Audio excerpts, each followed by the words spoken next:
In this exclusive video, we go behind the scenes with user Freezerburn0001 to get an intro to Dungeons & Dragons or D&D and other role-playing games. Check out his channel for other great content and thank you for watching. So all D&D games have two key elements. Those are dice roll and modifier, that is usually for gear or character cheats or terrain, and they tend to modify the random element of a dice roll.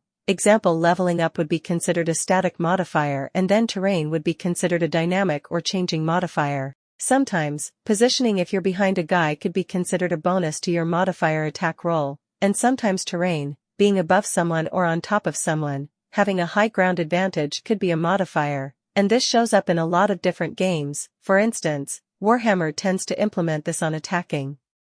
Also, D&D itself is more individual units versus Warhammer is more units like 4 or 5 troops or up to 20 in Warhammer 40k. In D&D you tend to have progressions so that can basically change your modifier either statically or through predetermined stuff, so like leveling up, and then sometimes it's dynamic, so there's other games where you level up individual stats instead of an overall character. So, if you go from like 1 to 2, you'll have a little more versatility. I'm thinking of GURPS off the top of my head.